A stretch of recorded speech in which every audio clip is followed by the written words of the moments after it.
আমরা রেস্টুরেন্ট থেকে তো কত দাম দিয়ে এই বাটার পনির মশলা কিনে খাই, কিন্তু খুবই সহজে বাড়িতেই একদম ওর থেকেও আরও টেস্টি কিন্তু বাটার পনির মশলা কিন্তু বাড়িতে বানিয়ে নিতে পারবে এবং খুব তাড়াতাড়ি কিন্তু বানিয়ে নিতে পারবে আর খুবই সামান্য উপকরণ দিয়ে।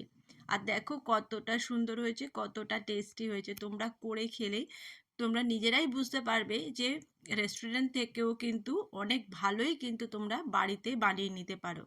তো আমি তো এটা মেথি পরোটা দিয়ে খেয়েছি, তোমরা যে কোনো কিছু দিয়েই খেতে পারো। তো আমি ফুল ক্রিম পনির প্রায় 300 মতো কিনে নিয়েছিলাম। আর এর সঙ্গে আমি যেগুলো দেবো, আমি টমেটো দিয়েছি একটা, পেঁয়াজ দিয়েছি, আর আমি এখানে দিয়েছি কড়াইশুঁটি। নমস্কার বন্ধুরা, আমার ব্লগে আপনাদের সবাইকে স্বাগত। আমার ভিডিও যদি আপনাদের ভালো লাগে তাহলে আমার চ্যানেলটাকে সাবস্ক্রাইব করে নেবেন আর একটা লাইক অন্তত দেবেন, কারণ আপনাদের একটা লাইক আমাকে আরও নতুন নতুন ভিডিও বানানোর উৎসাহ যোগাবে।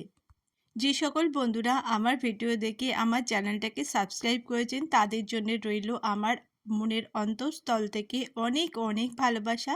আর নতুন বন্ধুরা তোমরা যারা আমার ভিডিও দেখছো তোমাদেরকেও অনেক অনেক ভালোবাসা। কাজু বাদাম আর কিশমিশটা অ্যাড করলাম। এবার আমি কড়াইতে দিলাম সর্ষের তেল। আমি রান্নাটা কিন্তু সর্ষের তেলেই করছি, তোমরা সাদা তেলেও করতে পারো। আমি সর্ষের তেল দিয়ে প্রথমে পনিরগুলোকে ভেজে নেব। এর মধ্যে আমি দিয়ে দেব সামান্য নুন আর সামান্য হলুদ। এই দিয়েই আমি পনিরটাকে ভেজে নেব।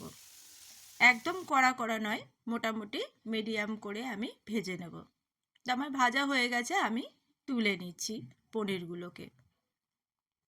এরপরে সেই কড়াইতে আমি আবারও সর্ষের তেল দেব, দিয়ে গোটা গরম মশলা আমি ফোড়নে দিয়ে দেব। একটু নাড়াচাড়া করে নিচ্ছি। একটু নাড়াচাড়া করে আমি পেঁয়াজগুলোকে আগে দিয়ে দিলাম। পেঁয়াজগুলো হালকা ভাজা হয়ে গেলে এর মধ্যে আমি এক এক করে দিয়ে দেব লঙ্কা। লঙ্কাটা দিয়েও আমি একটু নাড়িয়ে নিচ্ছি। দিয়ে দেব আদা কুচি, ওইটা ওই সময় স্কিপ হয়ে গিয়েছিল, তো আদা কুচি দিয়ে নিচ্ছি। আর দিয়ে নিলাম আমি কাজু বাদাম, টমেটো আর কিশমিশ, এই তিনটে দিয়েও আমি কিন্তু খুব ভালো করে এখানে ভেজে নেব। এরপরে আমি নুন দিয়ে নিলাম আর দিয়ে নিলাম কাশ্মীরি লঙ্কার গুঁড়ো। এটাতে কিন্তু সুন্দর একটা কালার আসবে। এইবারে আমি এটাকে ভালো করে ভাজা ভাজা করে নিচ্ছি।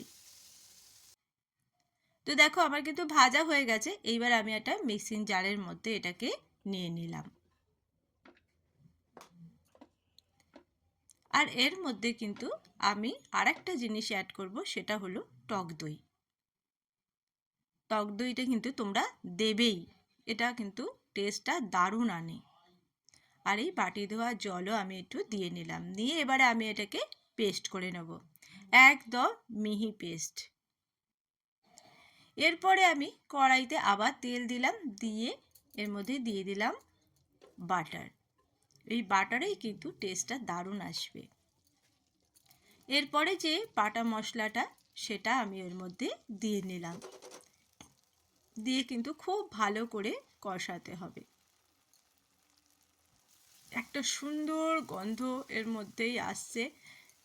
তোমরা যখন করবে তখন তোমরা দেখবে ভীষণ সুন্দর একটা গন্ধ। এই সময় আমি কড়াইশুঁটিগুলো দিয়ে দেব, দিয়ে কিন্তু হালকা আঁচে নাড়তে হবে, নাহলে নিচে লেগে যাওয়ার ভয় থাকে। আর মিক্সি ধোয়া জলটাও আমি দিয়ে নিলাম এই সময়, আর একটু কাশ্মীরি লঙ্কার গুঁড়ো এর মধ্যে অ্যাড করে দিলাম, যাতে বেশ সুন্দর একটা লালচে কালার আসে। পরিমাণ মতো নুন দিয়ে দিলাম, সামান্য চিনি দিলাম, কারণ একটু মিষ্টি ভালো লাগে, তো ওই জন্য একটু চিনিটা দিলাম। দিয়ে আমি কষিয়ে নিচ্ছি। আর এই সময় আমি দিয়ে দেব কসুরি মেথি, এটাকে একটু হাতের মধ্যে ক্র্যাশ করে নিয়ে দিয়ে নেব। এই কসুরি মেথিটা দিলে এত সুন্দর সেন্ট বেরোবে যে তোমরা কল্পনাও করতে পারবে না। তো এটা দিয়ে আমি ভালো করে কষিয়ে নিয়ে এবার অল্প অল্প করে জল এর সঙ্গে অ্যাড করে আমি ভালো করে মিশিয়ে নেব। পরিমাণ মতো এবারে জল আমি এর মধ্যে দিয়ে নেব, কারণ পনিরগুলো সিদ্ধ হবে, তো সেই পরিমাণ বুঝে তোমরা জল দিয়ে নেবে। তো ঝোলটা একটু ফুটে আসলে আমি পনিরগুলোকে সব দিয়ে দেবো এর মধ্যে।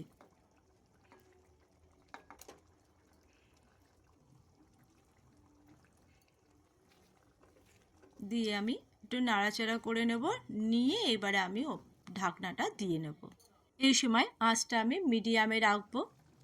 তো মোটামুটি 5-6 মিনিট পরে আমি ঢাকনাটা খুলে একবার আমি নাড়িয়ে নেব।